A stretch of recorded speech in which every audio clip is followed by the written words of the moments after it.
கார்த்திகை மாதம் பிரம்ம முகூர்த்த நேரத்தில் விளக்கு ஏற்றுவதால் ஏற்படும் நன்மைகள். கார்த்திகை மாதம் என்றாலே நம் நினைவுக்கு வருவது திருவண்ணாமலை தீபம்தான்.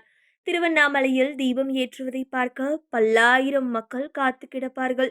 இந்த தீபத்தை நேரில் சென்று பார்ப்பதால் பலவிதமான நன்மைகளும் ஏற்படும்.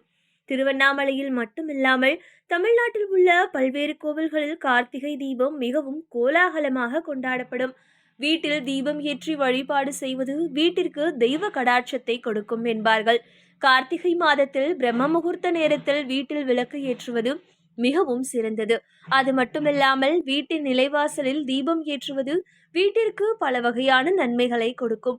அந்த வகையில் கார்த்திகை மாதம் முழுவதும் வீட்டின் நிலைவாசலில் பிரம்ம முகூர்த்த நேரத்தில் தீபம் ஏற்றுவதால் கிடைக்கக்கூடிய பலன்களை பற்றி இந்த பதிவில் பார்க்கலாம்.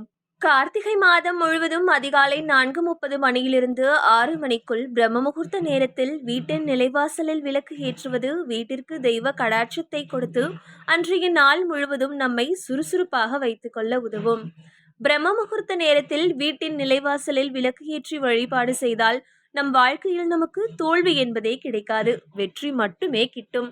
கார்த்திகை மாதத்தில் பிரம்ம முகூர்த்த நேரத்தில் எழுந்து நிலைவாசலுக்கு மஞ்சள் குங்குமம் வைத்து விளக்கு ஏற்றி சிவபெருமானை நினைத்து வழிபட்டால் வீட்டில் நேர்மறையாற்றல் அதிகரிக்கும். பிரம்ம முகூர்த்த நேரத்தில் வீட்டின் நிலைவாசலில் விளக்கு ஏற்றி வழிபட்டால் தேவர்களின் ஆசிர்வாதம் கிடைக்கும். குறிப்பாக கார்த்திகை மாதத்தில் பிரம்ம முகூர்த்த நேரத்தில் விளக்கு ஏற்றுவது வீட்டில் செல்வத்தை பெருக்கும்.